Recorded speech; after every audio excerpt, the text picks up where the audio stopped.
നമ്മുടെ നാട്ടിലെ ഓരോ വാർഡിലും 100 കണക്കിന് ചെറുപ്പക്കാരുണ്ട്. അവരുടെ കൊള്ളരുതായ്മ എന്നല്ലാണ്ട് ഞാനെന്ത് പറയാനാ? വേണ്ട സമയത്ത് നോക്കണ്ടേ? അതൊക്കെ വേണ്ട സമയത്ത് നോക്കണം. പറഞ്ഞതിൻ്റെ അർത്ഥം മനസ്സിലാക്കുക.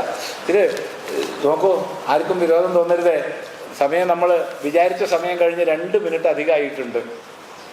ഉപസംഹരിക്കണമെന്ന് വിചാരിച്ച സമയം കഴിഞ്ഞ് 2 മിനിറ്റായി. എന്നാലിത് പറയാണ്ട് വയ്യ. എൻ്റെ ജീവിതത്തിൽ വളരെ തിരക്കാണ്. 5 മിനിറ്റ് പോലും സ്വസ്ഥമായിട്ട് കുറേ കാലമായിട്ട് ഇരിക്കണില്ല, അത്ര തിരക്കാണ്. എന്നാലും ചില ഇഷ്ടവിനോദങ്ങളുണ്ട്. ഒന്ന്, മറിമായം കാണുക. ഒന്ന്, ഞാൻ എവിടുന്നെങ്കിലും സമയം ഉണ്ടാക്കി കാണും. 2, ഈ പത്രങ്ങളിൽ മാട്രിമോണിയൽ പരസ്യം വായിക്കുക.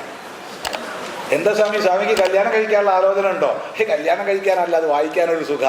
46 വയസ്സായ ഈഴവ സുന്ദരിക്ക്, 48 വയസ്സായ നായർ സുന്ദരിക്ക് ഞാൻ ചോദിക്കും, എടി സുന്ദരി, നീ ഇത്രയും കാലം എവിടെയായിരുന്നു?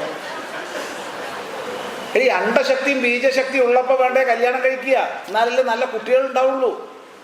അപ്പൊ ചൊവ്വാ ദോഷം, ബുധൻ ദോഷം, വ്യാഴം ദോഷം, വെള്ളി ദോഷം, ശനി ദോഷം, ഞായർ ദോഷം, തിങ്കൾ ദോഷം എന്നും പറഞ്ഞിരിക്കും. പിന്നെ സർക്കാർ ഉദ്യോഗം അതും ഇതൊന്നും പറഞ്ഞിരിക്കും. എന്നിട്ടും എല്ലാം അങ്ങോട്ട് പുറപ്പെടുന്നത് 45 കഴിഞ്ഞിട്ടാ. എന്ത് കാര്യം? അതുകൊണ്ട് ചിന്തിക്കുക.